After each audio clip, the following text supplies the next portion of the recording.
Hello दोस्तों, welcome to the NEET एमर्स। आज हम स्टार्ट करेंगे 11 जो कि है वर्क एंड एनर्जी। पहले हम वर्क के बारे में पढ़ेंगे कि वर्क क्या होता है, कैसे निकालते हैं।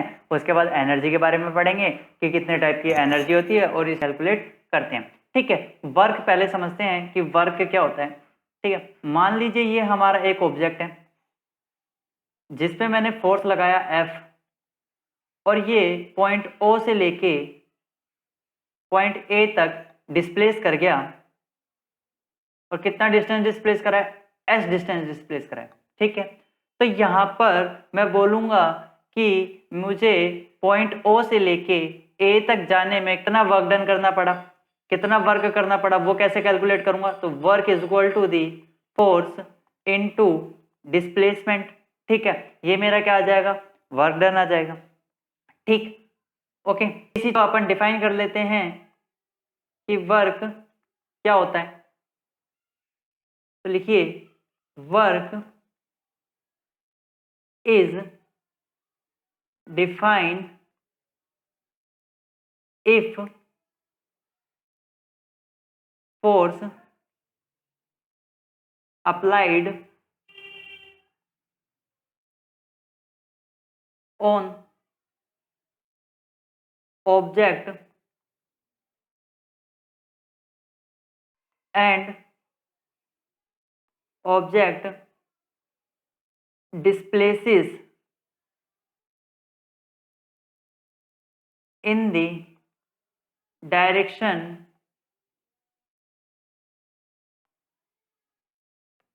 of force। ठीक, तो उसे हम क्या कह देंगे? वर्क डन कह देंगे। इन द डायरेक्शन ऑफ फोर्स का मतलब क्या हुआ कि ये ऑब्जेक्ट था हमारा। ठीक, इस पे अगर मैंने फोर्स इधर लगाया, ठीक है, यहाँ की तरफ अगर मैं पुल कर रहा हूं तो ये ऑब्जेक्ट इधर ही मूव करेगा ना। ये तो है नहीं कि इधर मूव करेगा, इधर तो मूव नहीं करेगा। जब मैं इधर पुल कर रहा हूँ, इधर फोर्स की डायरेक्शन में अगर पुल कर रहा हूँ तो ये ऑब्जेक्ट फोर्स की डायरेक्शन में डिस्प्लेस करेगा, इधर तो मूव अपोजिट डायरेक्शन में तो डिस्प्लेस नहीं करेगा। ठीक है, तो यही हो गया हमारा क्या? वर्क। ठीक, ओके। फॉर्मूला हमने देख ही लिया ऊपर कि work done is equal to कितना होता है? Force into displacement. ठीक है, और क्या पता होना चाहिए? दूसरी चीज हमें इसकी एसआई यूनिट पता होनी चाहिए। क्या एसआई यूनिट क्या होती है? होती है, क्या होती है? जूल। कैपिटल जे से डिनोट करते हैं इसे। और क्या हो सकती है? फोर्स किस में होता है? फोर्स न्यूटन में होता है। ठीक है, और डिस्प्लेसमेंट की यूनिट क्या होती है? मीटर। तो न्यूटन मीटर भी इसकी एक यूनिट हो सकती है। ठीक है, एक क्वेश्चन है आपकी बुक में, एक न्यूमेरिकल से समझते हैं। न्यूमेरिकल किस तरीके से सोल्व होते हैं। आपको क्या कह रहा है? एक फोर्स ऑफ 7 न्यूटन, फोर्स कितना दे दिया? 7 न्यूटन दे रखा है। On an object the displaces is say 8 metre in the direction of the force. ठीक है, डिस्प्लेसमेंट कितनी है? 8 मीटर। ठीक है, तो आपको let us take in the direction of force object, what is the work done in the case. इस case में वर्क डन कितना होगा? ये ऑब्जेक्ट है, इस पे फोर्स लग रहा है 7 न्यूटन का, डिस्प्लेस हुआ है ये 8 मीटर। तो आपको वर्क डन बताना कितना होगा। Work done is equal to the force into displacement होता है क्या? ठीक है, फोर्स कितना दे रखा है? 7, डिस्प्लेसमेंट कितनी दे रखी है? 8। ठीक, कितना हो जाएगा? 56 जूल। 7 8 से 56 होता है ना जूल। ठीक, ये हमारा क्या आ गया? वर्क डन आ गया। ओके, नेक्स्ट हमारा टॉपिक आता है एनर्जी।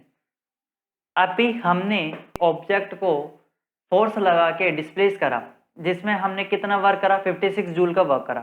उस वर्क को करने के लिए हमें कोई ना कोई एनर्जी खर्च करनी पड़ी होगी। ठीक है, या फिर कोई एनर्जी लगी होगी। उसी एनर्जी के बारे में हम पढ़ रहे हैं। एनर्जी को कैसे डिफाइन कर सकते हैं? एनर्जी होती क्या है? The capacity of body to do work. कोई भी कार्य करने की क्षमता को हम क्या बोलते हैं? एनर्जी। ठीक है, ओके। अगर हम एसआई यूनिट की बात करते हैं, एसआई यूनिट ऑफ एनर्जी क्या होती है? ये भी जूल होती है। ठीक, कितनी होती है? जूल होती है। ओके, यहां पर हमें एनर्जी की दो फॉर्म पढ़नी है। कौन कौन सी? पहला काइनेटिक एनर्जी, दूसरा पोटेंशियल एनर्जी। ठीक है, के ई क्या है? काइनेटिक एनर्जी, और पीई क्या है? Potential energy. ठीक, तो सबसे पहले हम देख रहे हैं काइनेटिक एनर्जी को।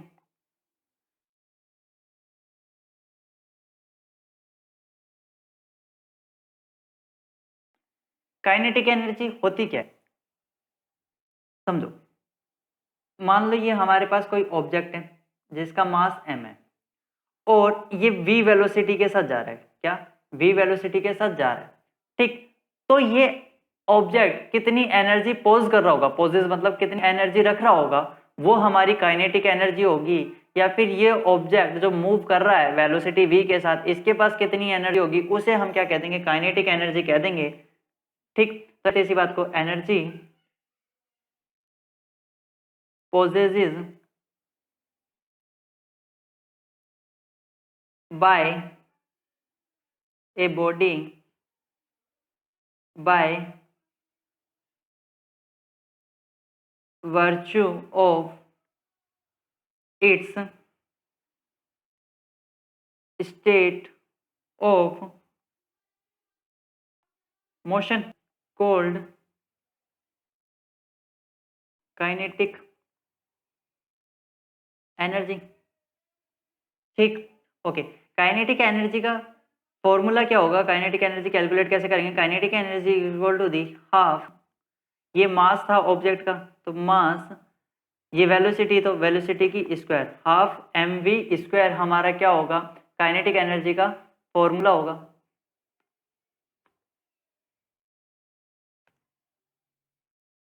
ठीक, इस बात को आप फॉर्मूले को भी याद रखें। ठीक, एसआई यूनिट क्या होगी? एनर्जी है, तो एनर्जी की एसआई यूनिट क्या थी? जूल। तो काइनेटिक एनर्जी की एसआई यूनिट क्या होगी? एनर्जी की यूनिट थी जूल।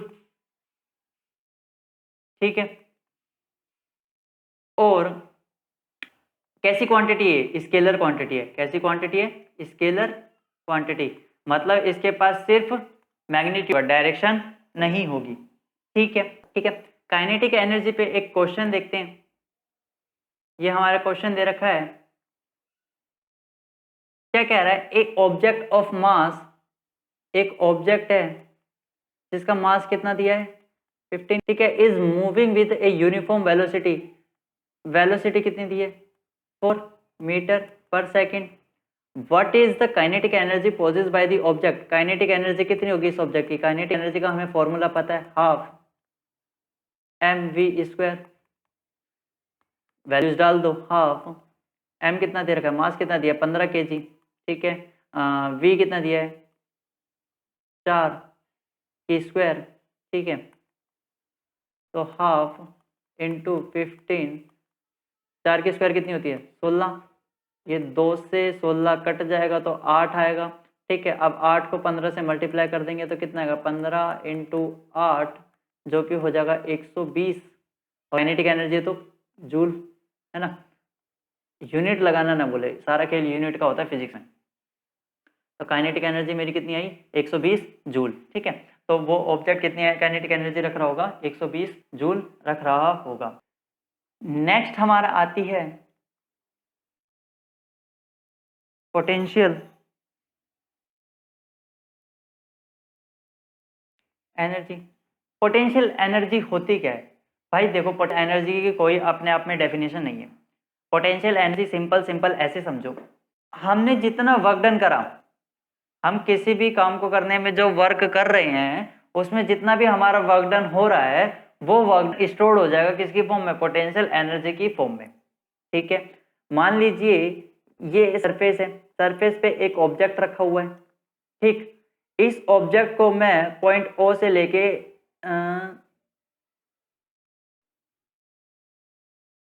एच हाइट तक लेके गया। ठीक है, पॉइंट ए तक लेके गया और जो कि एच हाइट ऊपर था। ठीक, तो ऑब्जेक्ट को पॉइंट ओ से लेके पॉइंट ए तक ले जाने में जो मैंने वर्क डन करा वो मेरा स्टोर हो जाएगा किसकी फॉर्म में, पोटेंशियल एनर्जी की फॉर्म में। तो मैं लिख सकता हूं कि work done during a process is stored in the form of potential energy। ठीक है, ओके। देखो वर्क डन का फॉर्मूला क्या होता है, work is equal to force into displacement. ठीक, अगर मैं इसी ऑब्जेक्ट की बात करूं, अगर मैं इसी एग्जाम्पल की बात करूं जिसमें मान लीजिए इस बॉक्स का मास था कुछ m, ठीक है, ओके, ये h हाइट ऊपर गया तो ये पॉइंट O से लेके पॉइंट A तक डिस्प्लेस करा और कितना गया, h डिस्प्लेस करी, ठीक है, ओके। और यहाँ पर आने के बाद इसके ऊपर एक फोर्स लग रहा है, फोर्स कौन सा लग रहा है, नीचे की तरफ लग रहा है ग्रेविटेशनल फोर्स। नीचे की तरफ कौन सा फोर्स लग रहा है, ग्रेविटेशनल फोर्स लग रहा है, जो कि किसके बराबर होगा, mg के बराबर होगा। ये हमने कहाँ पढ़ा था, ग्रेविटेशन में पढ़ा था, है ना। तो अगर हम इसी एग्जाम्पल की बात करें तो यहाँ पर ये बॉक्स था सरफेस पे हाइट पे, जिसके नीचे क्या लग रहा है, mg फोर्स लग रहा है इक्वल टू फोर्स, ठीक। और कितना डिस्प्लेसमेंट हुई थी, h हाइट डिस्प्लेसमेंट हुई थी। h हाइट क्या है, ये मेरी डिस्प्लेसमेंट है, ठीक। तो इस केस में हमारा वर्क डन कितना बनेगा, फोर्स इनटू डिस्प्लेसमेंट। फोर्स कितना है, mg के बराबर है, और डिस्प्लेसमेंट कितनी है, h हाइट हुई है, तो वर्क डन कितना बन गया, mgh, ठीक है। तो work done in the case of gravitational force potential energy, तो हमारा क्या बनेगा, mgh बनेगा।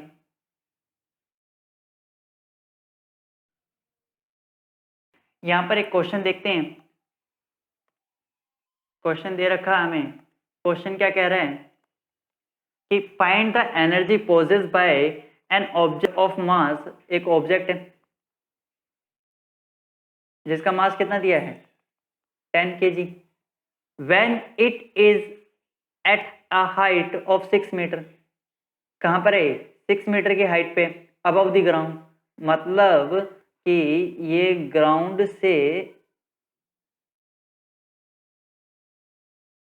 6 मीटर, ठीक है। और हमें g की वैल्यू क्या लेनी है, 9.8 लेनी है, ठीक है। तो क्या निकालना है, पोटेंशियल एनर्जी निकालनी है। तो चलो कैलकुलेट कर लेते हैं। हमारी potential energy is equal to the amount of work done which is force into displacement, ठीक है। इस ऑब्जेक्ट के ऊपर फोर्स कितना लग रहा है, नीचे की तरफ लग रहा है, और कितना लग रहा है, mg के बराबर लग रहा है क्या, ठीक है। तो कर लेते हैं, फोर्स कितना लग रहा है, done is equal to the force कितना लग रहा है, mg लग रहा है, और डिस्प्लेसमेंट कितनी करी है, h हाइट ऊपर करी है, ठीक है। तो मास कितना दे रखा है, 10 kg, ठीक है। और ग्रेविटेशन g की वैल्यू कितनी दे रखी है, 9.8 लेनी है। क्वेश्चन में बोला कि g की वैल्यू कितनी लेनी है, 9.8 लेनी है। और h कितना हाइट ऊपर है सरफेस से, 6 मीटर, तो 6, ठीक है। यहाँ से मेरा वर्क डन आ जाएगा, वर्क डन कितना आएगा, ये हो जाएगा 98 इंटू 6, ठीक है। और 88 को 6 से मल्टीप्लाई करोगे तो आपका अप्रोक्स 588 कुछ आएगा, ठीक है। तो ये हमारा क्या हुआ, वर्क डन, और which is equal to the किसके बराबर होगा, ये पोटेंशियल एनर्जी के बराबर होगा, ठीक है भाई, ठीक है। नेक्स्ट देखते हैं अगर क्वेश्चन है तो। नेक्स्ट क्वेश्चन क्या कहता है कि an object of mass 12 kg, 12 kg का मास है, ऑब्जेक्ट है, सॉरी 12 kg का मास है, is at certain height above the ground, ground से कुछ हाइट ऊपर है, ठीक है। If the potential energy of the object is 80 joule, ठीक है। मतलब पोटेंशियल एनर्जी दे दी आपको इस बार, कितनी दे दी, 480 जूल दे दी। Find the height at which the object is with respect to the ground. अब आपको बतानी है कि हाइट कितनी होगी, कितनी हाइट पे ये ऑब्जेक्ट, और जी की वैल्यू कितनी लेनी है, 10 ले सकते हैं। आपको बोला है क्वेश्चन में कि जी की वैल्यू आप कितनी ले सकते हैं, 10 ले सकते हैं। तो निकाल देते हैं, आसान है क्वेश्चन है। पोटेंशियल एनर्जी का हमारा फॉर्मूला क्या होता है, mgh, ठीक है। पोटेंशियल एनर्जी कितनी है, 480 जूल। मास कितना दे रहा है, 12 kg दे रहा है, जी की वैल्यू कितनी लेनी है, 10 लेनी है, और हाइट मेरे को निकालनी है, तो ये कितना हो जाएगा 120 इज इक्वल टू दी 480। ठीक है, तो h is equal to the कितना 480, ये यहाँ डिवाइड में आ जाएगा, 120 0 से 0 गया, 12 4 जा 48, हाँ 12 4 जा 48, तो हाइट कितनी है 4 मीटर, इजी, खत्म, है ना। तो हाइट कितनी आ रही है 4 मीटर, खत्म। नेक्स्ट हमारा टॉपिक आता है laws of conservation of energy. Laws of conservation of energy, laws of conservation of energy क्या बोलता है कि energy can neither be created nor destroyed. मतलब क्या हुआ, एनर्जी बनाई नहीं जा सकती और ना ही डिस्ट्रॉय करी जा सकती, it converted from one form to another form, एक फॉर्म दूसरी फॉर्म में कन्वर्ट करी जा सकती है। एग्जांपल देता हूं, अभी समझ आ जाएगा। ठीक है, आपने विंड व्हील देखे, विंड व्हील, जो बड़े बड़े विंड व्हील होते हैं, ऐसे होते हैं, वो ऐसे होते हैं, ऐसा होता है विंड व्हील। ठीक है, विंड व्हील क्या करता है, ये जब घूमता है, ठीक है, हवा की हेल्प से, मतलब विंड की हेल्प से घूमता है। ठीक है, और जब ये घूमता है तो इसके अंदर जनरेटर लगा हुआ होता है, जो क्या करता है, इस मैकेनिकल एनर्जी को, जो इसको घूमने में मैकेनिकल एनर्जी खर्च हुई है, वो कन्वर्ट कर देगा किसके अंदर, इलेक्ट्रिकल एनर्जी के अंदर। ठीक, ठीक, हमारा जो वाटर टरबाइन होते हैं, ठीक है, वहां पर भी एनर्जी ऐसे बनती है ना। तो मैकेनिकल एनर्जी किस में कन्वर्ट होगी, इलेक्ट्रिकल एनर्जी में, है ना। तो एनर्जी एक फॉर्म से दूसरी फॉर्म में बनी है, पहले भी एनर्जी थी और बाद में भी एनर्जी बनी है, ये ट्रांसफर हुई है। ठीक है, नेक्स्ट है पावर।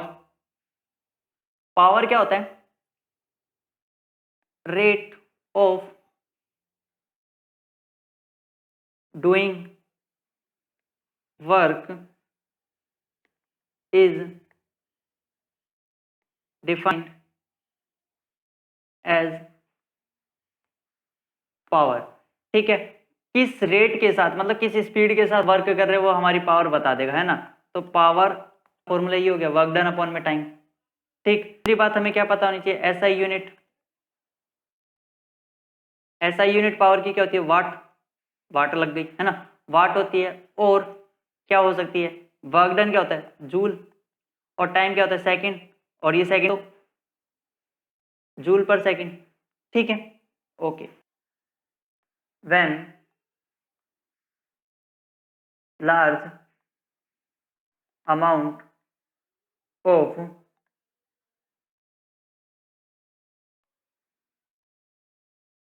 अच्छा, जब पावर हाई अमाउंट में हो तो हम कैसे बात करेंगे, जैसे हमें दे दिया कि हमारे पास 1000 वॉट है, 1000 वॉट को हम क्या बोल देंगे, 1 किलोवाट।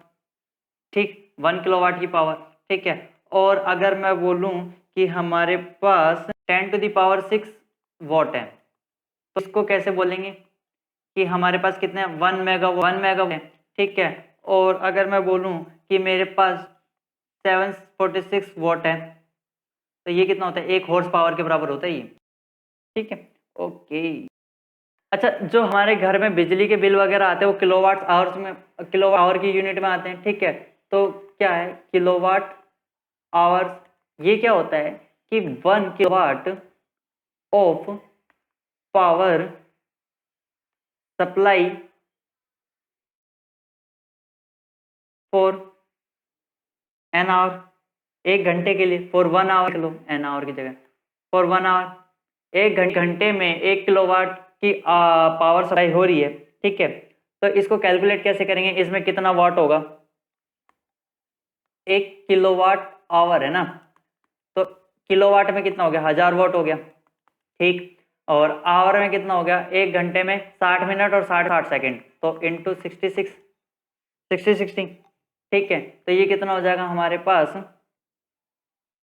3.6 इंटू 10⁻, कितना आएगा 6 जूल। इतनी एनर्जी होती है किसके अंदर, किलोवाट आवर के अंदर, ठीक। इसी के साथ ये चैप्टर हमारा समाप्त होता है। मिलते हैं नेक्स्ट वीडियो में नए चैप्टर के साथ, तब तक के लिए हंसते खेलते पढ़ते रहें।